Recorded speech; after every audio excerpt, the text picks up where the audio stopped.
Super. Bon, merci à ceux qui sont là. Donc ceux qui ont suivi mes dernières stories, ont une petite idée de ce que c'est.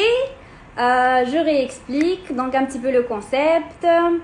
En gros, j'ai toujours eu envie en fait de chercher des sujets à réflexion, donc des sujets de thématiques psychologiques, etc. Et je me suis dit, donc il faut vraiment créer un effet de groupe. Et quoi de mieux que les lives en fait sur Insta, c'est gratuit, c'est très communautaire. Le concept, j'ai décidé de l'appeler The Ding Dong. Parce que donc le Ding Dong, ça vient en fait du son de la cloche, Ding Dong. Et en gros, j'ai remplacé le ding par le think. Donc, je me suis dit que peut-être que en fait, le ding-dong serait le moment de réflexion. Donc, j'ai été dernièrement chercher une petite clochette. J'ai pas trouvé. Donc, à défaut, j'ai pris des grelots. Donc, voilà, le son va plutôt en fait représenter du coup ce moment de partage, de connaissances autour du sujet choisi.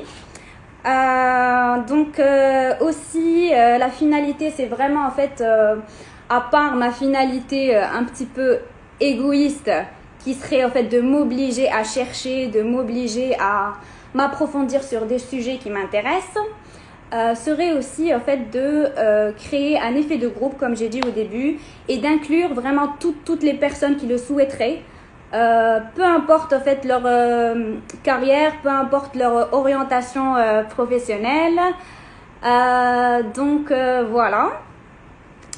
En gros, c'est ça. Il n'y a pas de prérequis pour participer. Il suffit juste en fait d'être intéressé, de parler français ou anglais. On verra par la suite. Et puis d'avoir un cerveau. Donc, je pense que c'est des prérequis assez simples. Donc, voilà. Le sujet d'aujourd'hui est un sujet assez, en fait, méconnu. Donc, on parle souvent, en fait, du bonheur, de la recherche du bonheur. On nous a toujours, en fait, inculqué, donc, comment faire pour pour reconnaître déjà ce qu'on veut en fait dans la vie, notre bonheur, vraiment notre objectif dans la vie. Mais on nous a jamais parlé en fait de l'autre face, donc l'autre face de la médaille, l'autre groupe. En fait, qu'en est-il par exemple des gens qui ne vont pas à cette poursuite du bonheur, des gens qui vont plutôt aller en fait jusqu'à éviter en fait d'arriver à ce bonheur, d'arriver à une amélioration dans la vie. Donc aujourd'hui le sujet c'est la chérophobie et donc l'aversion au bonheur. La chérophobie, donc chéro vient de l'ancien grec qui veut dire se réjouir de quelque chose. Et phobie, c'est la phobie, c'est la peur, donc qu'on connaît tous. Donc ensemble, c'est la peur du bonheur. Comment se manifeste en fait cette chérophobie? Les personnes qui sont concernées, ou je voudrais pas dire atteintes, mais les chérophobes en fait manifestent un comportement qui va aller à l'encontre en fait de la poursuite du bonheur. Donc ils ressentent en fait une peur irrationnelle. Les définitions que j'ai trouvées c'était ça. Une peur irrationnelle, mais moi je la mets bien entre guillemets parce que je dirais pas irrationnelle, je dirais plutôt disproportionnée face à l'événement. Donc c'est une peur d'un événement à venir qui pourrait apporter de la joie, du bien-être ou même une amélioration dans la vie. Donc en fait il existe différents degrés. Les chérophobes peuvent essayer d'éviter par exemple une soirée, essayer d'éviter un événement social, mais ça peut aller vraiment jusqu'à éviter une meilleure opportunité de travail et éviter une amélioration de la vie. Donc voilà. Après je pense que, d'après moi, quand ça interfère avec la qualité de la vie, Donc, quand ça va jusqu'à refuser de s'améliorer dans l'avenir, pardon, de s'améliorer, donc de refuser une meilleure opportunité de travail, là, à ce moment-là, peut-être que la personne pourrait tenter de s'observer et puis de consulter un avis expert. Alors, on n'entend pas souvent parler de la chérophobie parce que elle n'est pas officiellement catégorisée comme un trouble mental, mais elle est plutôt catégorisée comme un trouble d'anxiété. En fait, c'est souvent lié à la dépression.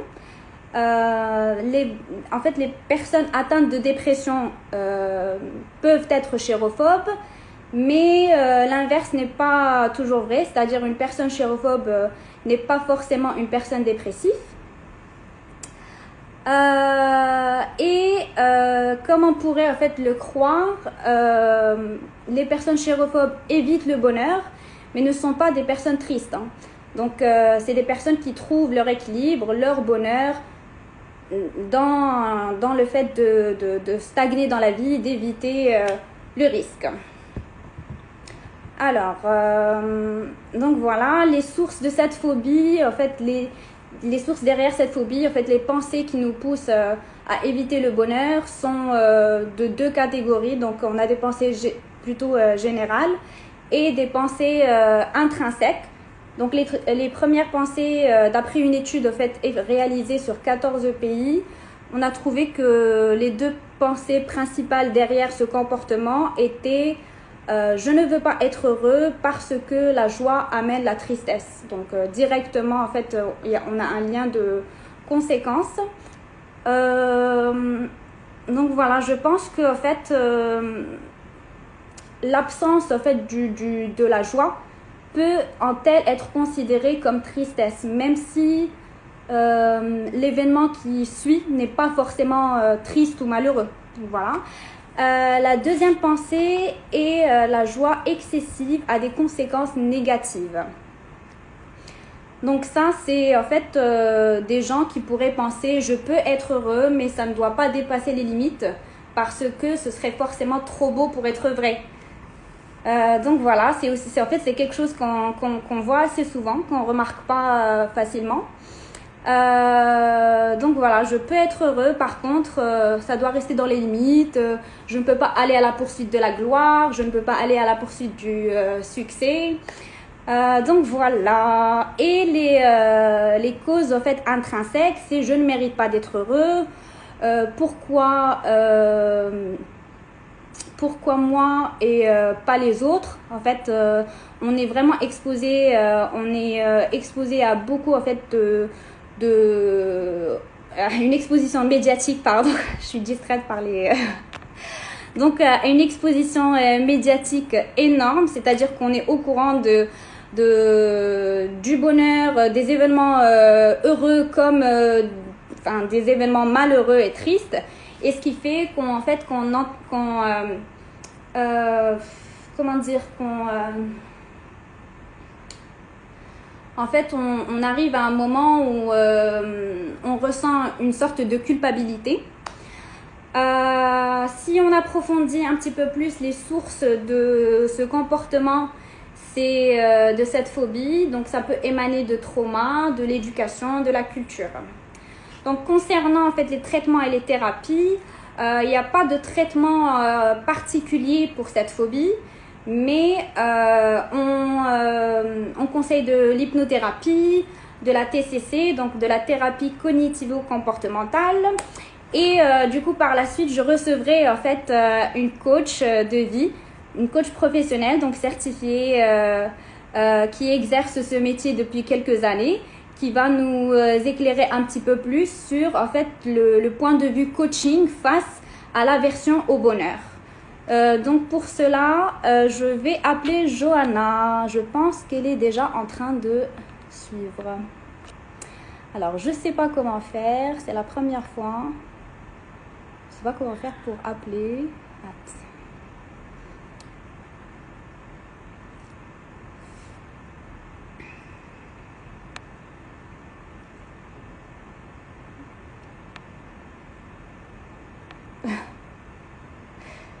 Johanna? Ok, super.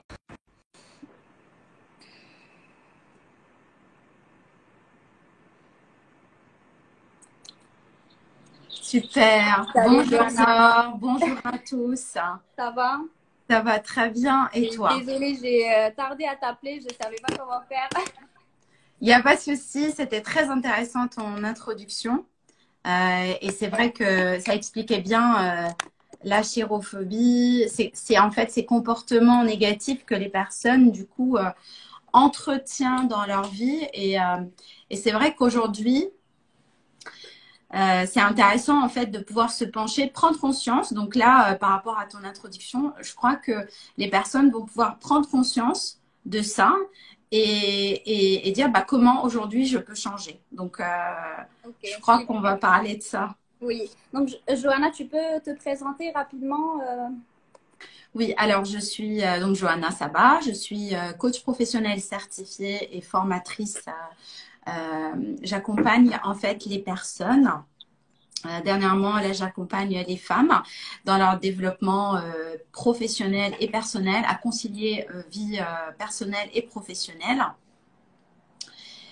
Et je suis à la base infirmière de bloc opératoire. Donc, j'ai fait cette reconversion professionnelle il y a 3 ans maintenant.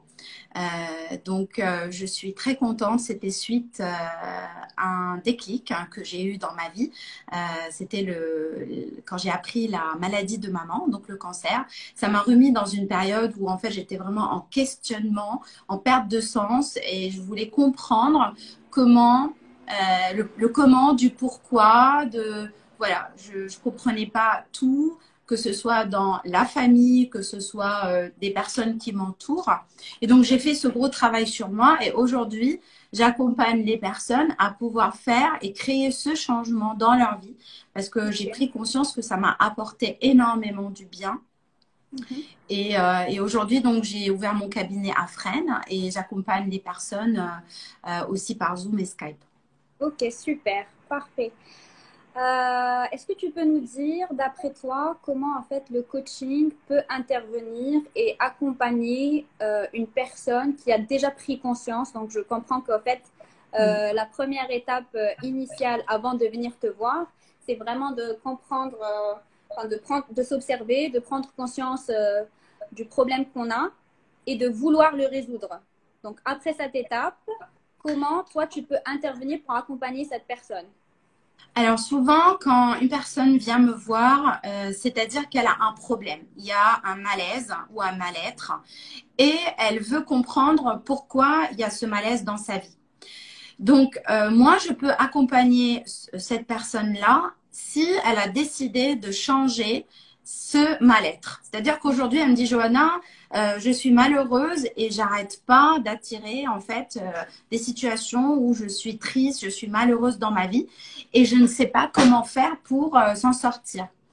Donc, ce que je vais faire, c'est que je vais repérer avec elle la croyance limitante et je vais qui est en fait à la source de cette phobie. Et je vais l'accompagner à prendre conscience. Donc là, elle comprend elle est malheureuse, mais je vais l'accompagner à prendre conscience des conséquences que ça a sur sa vie, parce qu'aujourd'hui, en fait, on accepte beaucoup de choses dans notre vie, mais ce qui fait qu'on décide de changer quand on se projette et qu'on voit la gravité des conséquences qui peuvent être dans le présent, dans le futur et ce qui s'est passé dans le passé. Et donc remplacer cette croyance-là par une croyance positive. Ok. On va ramollir en fait la croyance. Ok. Comment tu procèdes en fait pour permettre à une personne de prendre conscience de sa croyance limitante? Parce que comme tu as dit, dans la vie, on accepte certainement beaucoup de choses, mais on les accepte pas forcément par choix. Des fois, c'est vraiment par habitude. On est emporté par déjà enfin, notre passé, notre éducation. Donc, c'est vraiment des choses qu'on ne réalise pas facilement. Comment tu fais pour mettre les projecteurs sur cette partie? Oui, alors je vais commencer par un exemple dernièrement que j'ai vécu avec une infirmière de bloc opératoire qui vient me voir et qui me dit mais en fait, je suis malheureuse dans ce service. Je veux changer. En fait, je m'entends pas avec mes collègues et ça se passe pas bien pour moi. Et je lui ai dit, mais qu'est-ce qui se passe concrètement? Explique-moi. Et donc, elle me dit, je crois qu'il me trouve inintéressante. Je lui dis, est-ce que tu as des dires de la part de ces personnes-là qui te trouvent inintéressante? Et c'est là où, en fait, elle a fait un temps de pause et elle m'a dit, en fait, non. Oui. Et c'est pour dire que ce que je vais faire, c'est que je vais aller déjà repérer avec cette personne-là les faits. Qu'est-ce qui se passe aujourd'hui dans sa vie concrètement? On va aller dans des situations précises, les repérer, identifier les personnes avec qui, en fait, elle aurait pu conforter cette croyance et qui fait qu'elle entretient cette croyance. Ça, c'est un point. Et après, en fait, ce que je vais faire, c'est que je vais repérer d'autres éléments qui vont contredire cette croyance limitante qu'elle est en train de nourrir, tout simplement. Okay. Donc, je vais faire c'est une gymnastique en coaching, c'est un outil que j'utilise pour vraiment aller donner des contre-exemples pour dire qu'aujourd'hui, ta croyance limitante, ben, elle est peut-être à questionner. Ok. Donc, je vais poser des questions pour l'aider. Ok, donc si on doit appliquer ça au cas de la chérophobie, donc si tu reçois quelqu'un de chérophobe, en fait, il a conscience du coup de sa croyance limitante, il veut la changer, quels sont les outils que tu utiliserais avec cette personne? Alors déjà, donc, comment je peux l'accompagner? Donc, comme on avait dit, c'est prendre conscience de la croyance limitante. Et le deuxième point, c'est l'aider à développer sa confiance en elle. Parce qu'en fait, aujourd'hui, cette personne-là, elle va être isolée. Elle va s'isoler parce qu'elle va avoir cette croyance dans son cerveau qui va faire elle va la nourrir et elle va dire, moi, je m'isole. Et elle va perdre son estime en elle. Donc, je vais l'aider à développer aussi son estime en elle. Qui dit estime de soi, c'est-à-dire comment je pense de moi. Donc, l'aider à développer son image en elle. Donc, qu'elle puisse avoir une belle image d'elle, donc de son physique, de ce qu'elle voit d'elle, ce qu'elle pense, de son amour d'elle-même. C'est-à-dire, aujourd'hui, est-ce que les émotions que je ressens vis-à-vis de moi, est-ce que je suis OK? Est-ce que je m'aime suffisamment? Et qu'est-ce qu'elle fait aussi comme action pour l'aider à développer sa confiance en elle? C'est-à-dire, quelles sont les actions aujourd'hui que tu pourrais mettre en place, nouvelles, qui font que tu vas commencer à t'aimer et commencer à pouvoir rentrer aussi avec un environnement, un nouveau groupe qui va pouvoir aussi l'élever. Parce que seul, on ne peut pas y arriver. Okay. En fait, on a besoin d'un environnement qui nous porte. Okay. Donc ça, c'est un point. Et par rapport à la croyance limitante, concrètement, pour répondre à ta question, comment on peut en fait travailler ça? L'idée, c'est de comprendre déjà que nous arrivons sur cette terre et nous percevons une réalité. On a un processus de pensée qui est là, qui structure en fait notre pensée. Et ça passe par nos 5 sens. Donc le VACOG, le visuel, auditif, olfactif, gustatif, kinesthésique. Et aussi nos 3 filtres logiques, personnels, culturels. C'est-à-dire quoi? C'est-à-dire qu'on perçoit le monde à travers en fait ces filtres et ces sens-là, ce qui forme une carte du monde. Ils forment notre carte du monde. C'est-à-dire qu'on va avoir les expériences de l'enfance qui vont rentrer dedans. On va avoir notre culture, notre religion, nos expériences personnelles. Qu'est-ce que j'ai pu vivre moi dans mon passé, avec ma famille, avec mes amis, mes échecs amoureux peut-être aussi. Tout ça forme tout ce bagage en fait, toute cette carte du monde qui fait que on a les résultats qu'on a aujourd'hui. Donc ça, c'est un point qui est très important parce qu'en fait, on va structurer notre réalité par rapport à ça et on va trouver un équilibre psychologique en répondant à ces croyances-là. C'est-à-dire que les croyances, pour donner une image un peu humoristique, c'est comme des lunettes. C'est-à-dire que si aujourd'hui, Zor, tu mets des lunettes vertes, en fait, tu vas voir le monde en vert. Et l'idée, c'est de pouvoir repérer donc ce monde-là, aller le décortiquer, c'est-à-dire aller travailler ses valeurs, aller comprendre ta croyance limitante. Aujourd'hui, peut-être que la croyance limitante, ce serait je ne mérite pas d'être aimée ou je ne mérite pas d'être heureux d'être C'est heureux ça. pour, voilà, pour en fait, parler du cas de la chérophobie. Je me permets juste de t'interrompre, juste Mm. pour revenir aux croyances qui sont à la source, en fait, du comportement où on éviterait le bonheur. Par Mhm. exemple, toi, tu supposes qu'en fait, toutes les croyances sont plutôt intrinsèques, donc elles émanent Mhm. de notre Exact. intérieur, même si c'est un constat qu'on peut donner en général. Donc, on peut dire qu'en fait, non, attention, je ne veux pas être heureux parce que le bonheur serait automatiquement suivi par le malheur. Mais en fait, toi, la source de cette pensée serait forcément en fait intrinsèque, donc serait Oui. forcément émanante en fait du passé, de notre Une bagage. situation de vie, oui. C'est-à-dire que des situations de vie qu'on aurait vécues qui font que on a le résultat qu'on a. C'est-à-dire qu'une croyance, c'est un peu le résultat de tous ces comportements qu'on aurait vécu dans notre passé qui font que on a cette croyance-là qui est là. Ok, Et super. plus on va avoir des comportements négatifs, plus on va pas réussir à développer notre potentiel et du coup mettre en place de réussir de nouveaux objectifs dans notre vie. Ok. Dans ton processus d'accompagnement, quels sont les outils et les méthodes un peu scientifiques au fait que tu pourrais appliquer tout au long, vraiment pour remplacer la croyance limitante par quelque chose de positif, par Alors, ce que j'utilise, c'est donc on est d'accord que non, mais je reviendrai après. Donc, ce qui est important, ce qui est vraiment intéressant et qui est efficace, c'est la programmation neurolinguistique et la visualisation. Donc, en fait, c'est entre autres des outils que j'utilise qui sont puissants. Donc, la programmation neurolinguistique, c'est aujourd'hui, je repère les émotions et les comportements de la personne. Donc, ça, c'est la programmation. Je vais voir comment elle est programmée. Neuro, c'est sa capacité en fait à interagir et à penser avec tout ce qui est conscient, tout ce qui est préconscient, donc les images qu'elle projette. Et le linguistique, c'est tout ce qui est langage, les mots qu'elle utilise, qui en fait qui vont structurer sa pensée. Donc ok. déjà, ça c'est l'outil que j'utilise et le but de la programmation neurolinguistique qui est très connu et que en fait on a Bateson et Bandler qui ont parlé de ça, Grinder et Bandler qui ont parlé de la programmation et qui ont inspiré ça dans les années 70.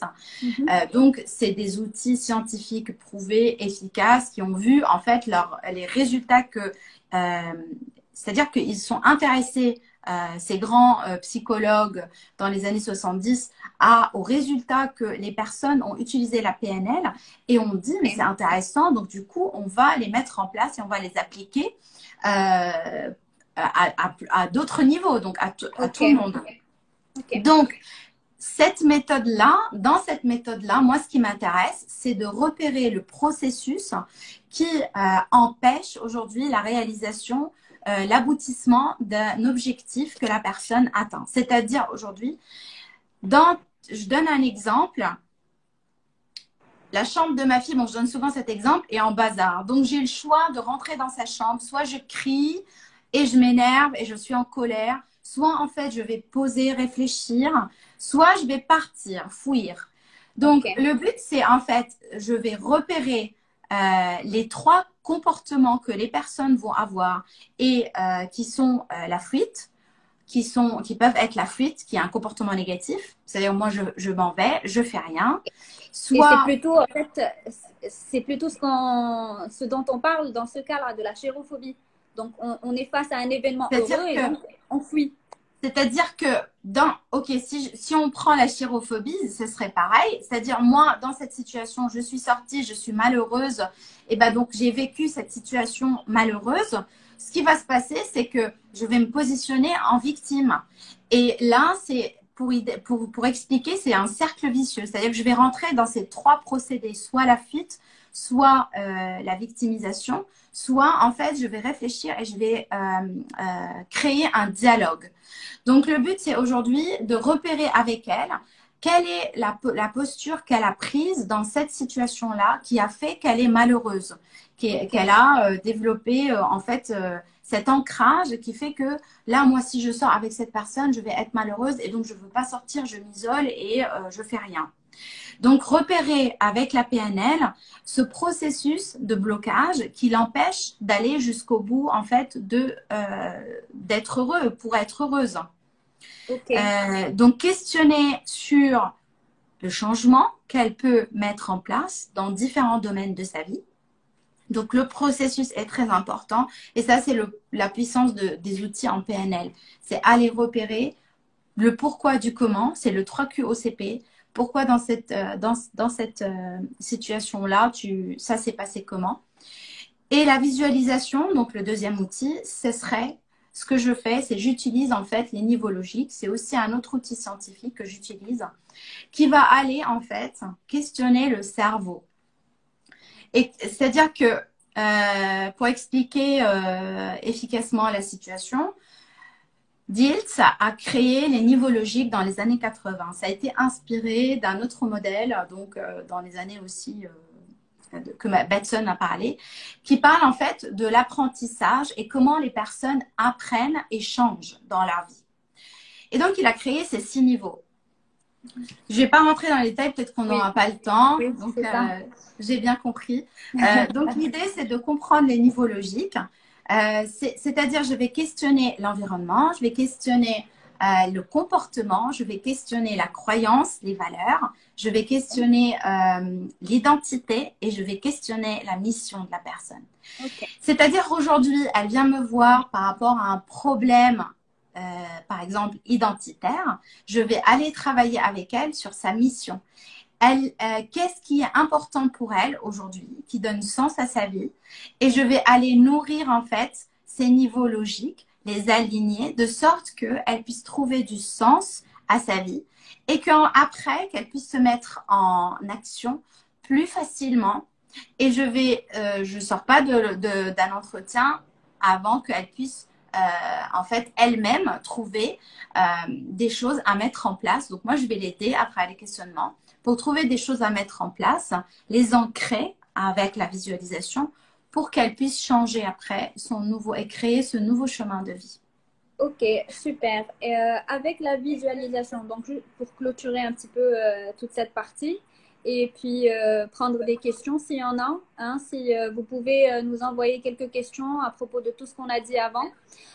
Donc, je rebondis juste, par exemple, sur la visualisation sur une personne chérophobe.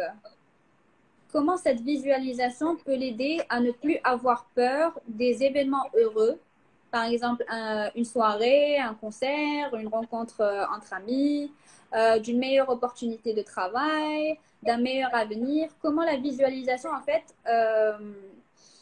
elle fonctionne sur le cerveau? Comment elle fonctionne sur le cerveau? C'est ce que je viens d'expliquer, en fait. C'est-à-dire que quand on va travailler les niveaux logiques, on va travailler au niveau des aires du cerveau. C'est-à-dire que chaque niveau il structure des aires au niveau du cerveau. C'est surtout le cerveau limbique, puisqu'en fait, ce qui est le centre de toutes les décisions. Oui. Et donc, en allant en profondeur développer en fait ces niveaux et comment elle peut se mettre en action, c'est-à-dire au niveau de l'environnement, qu'est-ce qui va se passer autour d'elle, au niveau de ses comportements, quels sont les comportements nouveaux qu'elle va pouvoir développer maintenant dans telle ou telle situation. Et le but en fait de la visualisation, c'est d'aller en profondeur maintenant que j'ai ces réponses. Ah, il y a Diana qui dit retrouver sa confiance en elle. Oui. Donc, une fois que j'ai les réponses, je vais pouvoir les prendre et les aligner de sorte qu'elles puissent trouver un sens. C'est-à-dire que le coach, aujourd'hui, moi, en tant que thérapeute, je ne vais pas aller donner des conseils. Je vais plutôt prendre les retours et les actions de ma cliente, de mon client, et puis les mettre en place dans ma visualisation pour pouvoir les aligner et qu'elles puissent en fait les ancrer. Et on fait en fait aussi un ancrage kinesthésique. C'est-à-dire quoi? C'est-à-dire qu'on va utiliser aussi des fois soit la main, soit en fait la toucher au niveau de l'épaule. Oui, voilà, en fait, c'est la prévenir. C'est de ça que je voulais parler vraiment concrètement, comment ça se passe une séance de visualisation avec toi, donc sur un sujet en particulier, donc peut-être là la chérophobie, comment en fait, comment tu vas t'y prendre avec la personne? C'est-à-dire que la visualisation ne vient jamais durant les premiers rendez-vous. Ça, c'est important de le préciser. Je crée beaucoup de liens. La relation de confiance doit être déjà installée entre nous avant de faire n'importe quelle visualisation. Déjà ça. Je fais au moins 3 sessions de coaching avant pour qu'on puisse aller au cœur du problème et puis aussi pouvoir aider la personne à se mettre déjà des actions et puis commencer à créer quelque chose de nouveau dans sa vie. Et après, au bout du deuxième ou troisième des fois session, on fait en fait la visualisation et l'alignement des niveaux logiques en prenant un résultat positif qu'elle a eu et en allant chercher avec elle avant la visualisation, de nouvelles actions qu'elle a envie de mettre en place. Et comme ça, moi, je prends cette action qu'elle a envie de mettre en place et je l'aligne avec elle, de sorte que ça soit vraiment bien ancré dans son cerveau limbique, dans tous les cerveaux, parce que toutes les aires, en fait, du cerveau vont s'activer et qui va faire une force et qui va donner sens à travers, en fait, la mission qu'elle aura et le résultat qu'elle va avoir une fois en fait qu'elle va pouvoir aller jusqu'au bout de son action. Et c'est là en fait la puissance, c'est que ça donne du sens à ma cliente, c'est pas un conseil, c'est vraiment elle qui l'a trouvé. Ça c'est de un, et de deux, l'outil est tellement puissant maintenant puisqu'en fait moi je suis une alliée, je suis là pour elle, je suis là pour l'aider, donc vraiment la relation est très importante. Et donc pour moi, et franchement, moi, à chaque fois que j'ai eu avant, quand j'ai eu mes cours de coaching, et là, à travers mon expertise et mes accompagnements, je trouve que la relation en coaching représente vraiment 60% et pourquoi pas plus de la réussite du coaching. Donc, les outils sont là, ils sont efficaces, mais la relation, c'est aussi puissante. Ok, super. Donc, juste un dernier petit point. Donc, en fait, dans la visualisation, tu l'accompagnes en fait à travers l'imagination. Parce qu'on sait que, en fait, sur le cerveau, donc les zones qui s'activent pendant l'imagination sont exactement les zones qui s'activent pendant la réalité. Donc, en fait, je pense que c'est de là d'où émane la puissance de la visualisation. C'est ça, exactement. Oui, c'est-à-dire que les aires, ils vont s'activer, ils sont liés à l'environnement, c'est-à-dire moi, je vais l'aider à visualiser où elle va être, quel est l'endroit. Donc, je vais questionner en fait sur ces 6 niveaux, du coup, qui structurent notre cerveau, notre pensée. Donc, quel environnement, quel comportement précisément elle va pouvoir mettre en place, quelle est la croyance, les valeurs qu'elle va avoir et donner des exemples. Donc ça, j'aurais repéré. Voilà. Et tout ça, en fait, ça va donner du sens dans le cerveau parce que ça va toucher l'expérimentation, ça va toucher tout, en fait, que ce soit le cerveau droit, que ce soit le cerveau gauche, les personnes plus dans la raison, parce que les personnes qui sont plus cerveau gauche sont plus des gens structurés dans la raison, donc ils ont besoin, en fait, d'avoir aussi cette structure. Et le cerveau droit, c'est plus des personnes qui sont dans la volonté d'expérimenter, dans la volonté de pouvoir découvrir de nouvelles choses. Donc, on n'est pas que droit ou gauche, mais on a des tendances de par nos actions et notre personnalité. Et donc, en fait, ces niveaux, ils structurent tout ça. Ok, très bien. Ok, bon, merci Johanna pour ton intervention. Tu as Avec quelque chose à rajouter plaisir. avant qu'on prenne quelques questions? Écoute, non, il y avait... je voulais parler d'un petit point juste par rapport aux besoins. C'est-à-dire qu'aujourd'hui, c'était intéressant de le dire, c'est qu'aujourd'hui, la personne a des croyances, mais c'est important de comprendre qu'elle est en train de satisfaire des besoins, ses besoins à elle. Et par exemple, en parlant de besoins, c'est important de comprendre, voilà, si elle chérophobie, en parlant de chérophobie, d'après toi, quels seraient les besoins en fait de rester dans un état où on évite le bonheur? Peut-être son besoin de s'isoler parce qu'il y a la peur. Oui, je pense qu'il y a aussi un besoin de sécurité. Donc d'éviter le Sécurité, de risque. s'isoler, de se protéger, de dire voilà. Et les autres, ils vont percevoir ça. Ils vont dire bon, moi, j'ose pas, j'y vais pas parce que elle veut peut-être être seule. Tu vois? Et donc, du coup, c'est important que la personne puisse prendre conscience que ce besoin, est-ce que vraiment il représente une peur assez impressionnante ou est-ce qu'on peut quand même avoir un petit exemple que tu peux, une petite action que tu peux mettre en place pour sortir de ça? Et comme ça, tu vas avoir quand même un résultat nouveau et pourquoi pas être heureuse parce qu'il n'y a pas que des expériences malheureuses. C'est-à-dire, je vais aussi repérer avec elle des expériences positives de son passé qui vont aussi l'aider parce que souvent les personnes ont quand même vécu des expériences positives. C'est Oui. pas possible qu'il n'y ait pas d'expérience Non, positive. en fait, là, dans ce cas, elles ont vécu des expériences positives, mais elles ne les perçoivent pas comme telles.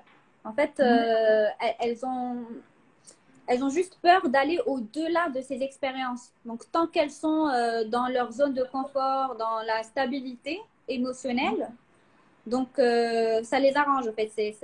Ils évitent C'est le ça. risque d'être plus heureux. C'est ça. Ok, En fait, est-ce que pardon, j'allais juste demander si on avait des questions. Est-ce que vous avez des questions sur ce qu'on vient de dire, sur la chérophobie, la peur du bonheur, le fait d'éviter les événements heureux et le coaching, donc l'accompagnement par coaching. Alors, j'avais une petite question. Est-ce que le bonheur est une finalité? Donc ça, c'est une question assez philosophique. Je pense qu'on va avoir besoin de 4 heures. est une finalité, Le je bonheur dirais est-il non. subjectif? Je dirais non. J'ai une réponse, c'est-à-dire que les émotions sont légitimes. C'est important de pouvoir accepter nos émotions. Et on a les émotions qui sont la peur, le bonheur, la tristesse, la colère. Donc aujourd'hui, ce qui est important, c'est de vous questionner, de nous questionner sur pourquoi aujourd'hui je suis en colère.